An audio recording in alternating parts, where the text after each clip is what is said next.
국부론에서 이제 거시적인 맥락과 흐름은 이제 수업 시간 했고, 오늘은 중상주의와 중농주의, 또 이렇게 꼭 알아야 되는 것들에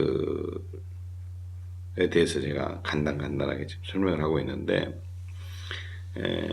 또 이제 이 국부론에서는 자본에 대한, 그러니까 노동에 대한 생산성을 가장 높인 노동이 중심이에요. 국부론은 노동에 대한 얘기, 노동을 어떻게 하면 생산성 있게 높여서 이 노동력밖에 갖고 있지 않은 서민들이 그 노동을 통해서 어떻게 하면 잘 살 수 있는가, 그 노동력을 향상시키고 노동의 가치를 제대로 받는 것이 바로 국가의 부를 창조하는 길이다. 그러려면 이제 분업을 해야 된다. 이제 이게 핵심인데, 그러니까 어떤 민중과 일반 서민과 이런 국민들에 대해서 굉장한 애정을 갖고 있는 사람이죠. 그 노동의 가치에 영향을 미치는 자본, 또 자본이라는 것은 또 화폐로 이제 구현되는데, 이제 화폐라는 개념이 생기면 실제로 유통되는 화폐라는 개념이 생겨서 자본적 속성도 있고 화폐적 부가적인 또 화폐적 속성 때문에 또 경제 활동이 되는, 그러니까 이런 것들이 결국 노동에 대해서 영향을 미친다는 것이죠. 이제 그래서 국부로는 노동이나 이제 자본이나 화폐에 대해서도 굉장히 많이 언급되고 있어요. 결국 노동의 가치를 높이려다 보니까 이런 것들로 인해서 노동이 가치가 떨어질 수도 있고 상승할 수도 있다. 이제 이런 얘기죠. 그러니까 그런 면에서 보면 이제 자본의 여러 가지 용도에 대하여 이제 제 5장 같은 경우, 제 2편의 5장 같은 경우 여러분이 다 아는 얘기지만 또 에덤 스미스가 잘 정리를 해놨죠. 예를 들면 자본이 활동하게 하는 노동의 양과 그것이 해마다의 생산물을 부과하는 가치는 그 용도에 따라 다르다. 모든 자본은 생산적 노동만을 유지하기 위하여 예정되는 것이긴 하지만 같은 양의 자본이 활동시킬 수 있는 노동의 양은 그러한 자본의 용도가 다름에 따라서 뚜렷하게 다르고, 이와 마찬가지로 자본의 용도가 다르면 그 나라의 토지와 노동의 해마다의 생산물을 부과하는 가치도 또한 뚜렷하게 다르다. 그러니까 이제 노동량과 자본에 대한 관계, 이제 그 얘기를 하는 거죠. 이제 자본이 노동에 영향을 미친다는 거예요. 그래서 우선 자본을 사용하는 데는 4가지 서로 다른 방법이 있다. 이렇게 설명을 하고 있습니다.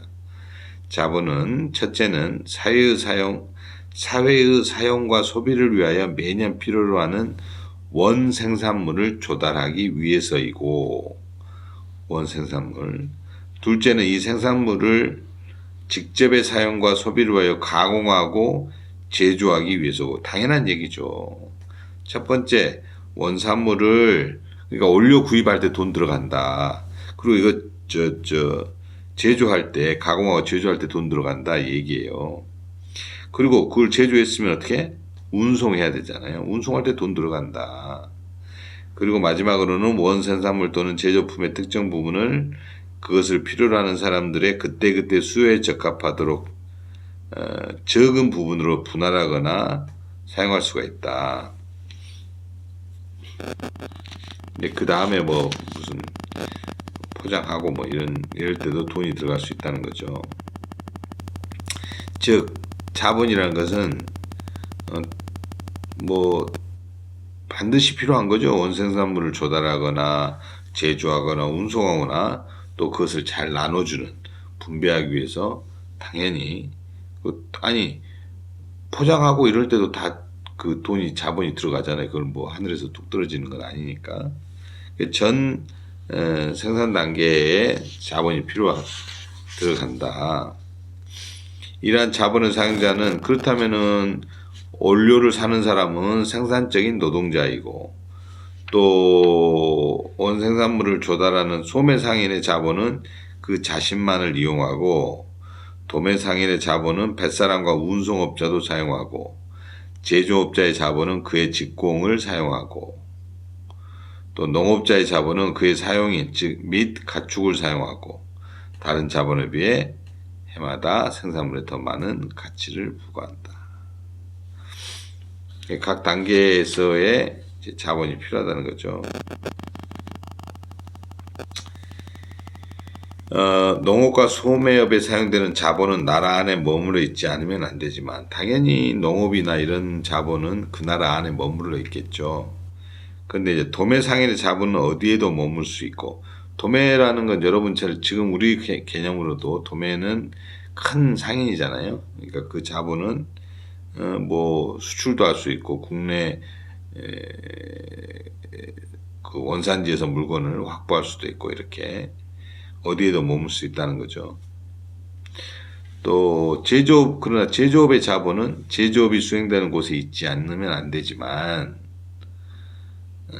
제조업 자체에 결정된 장소가 없다. 수출상이 그 나라 사람인가 아닌가는 거의 관계가 없다.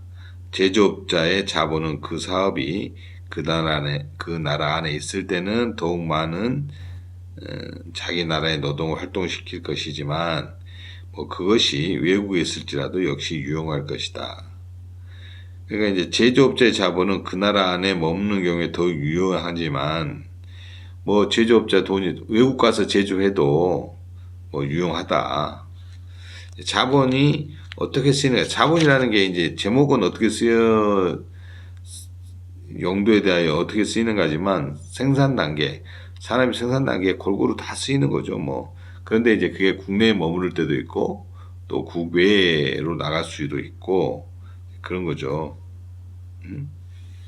당연한 말을 써놨어요. 자본은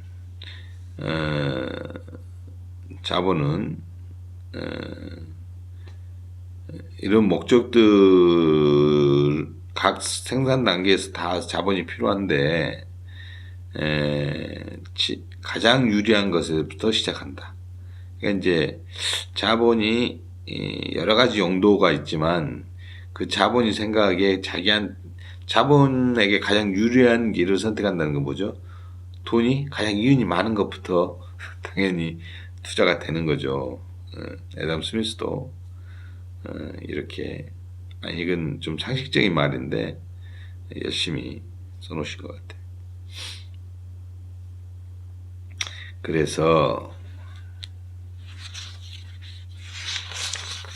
그래서 자본의 여러 가지 용도에 대해서 쓰고 있지만, 여기서 이제 애덤 스미스가 이제 좀 디테일한 얘기인데, 이거는 이제 그 자본이라는 게 뭐냐? 물론 애덤 스미스가 나중에 마르크스에서 비판도 받죠. 근데 그것은 뭐 환경이 저런 상태에서 80년여 뒤에 마르크스가 비판한 거니까, 뭐 비판이라기보다는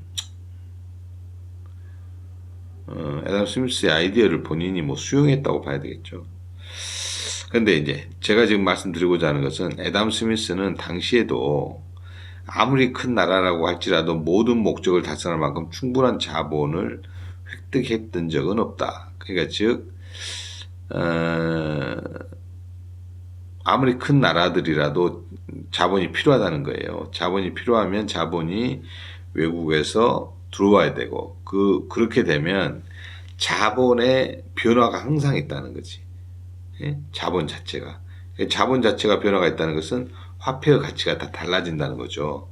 화폐의 가치가 달라진다는 것은 화폐에 따라 노동의 가치도 달라질 수 있다는 거예요. 이 얘기를 하고 싶은 거예요, 애덤 스미스는.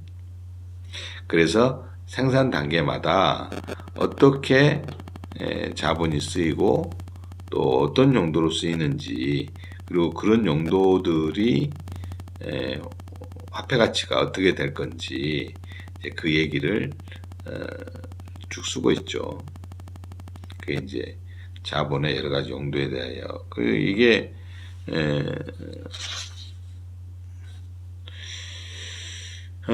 제가 말씀드린 대로 이제 무역 얘기까지 이제 여기서 하게 되는 것이죠.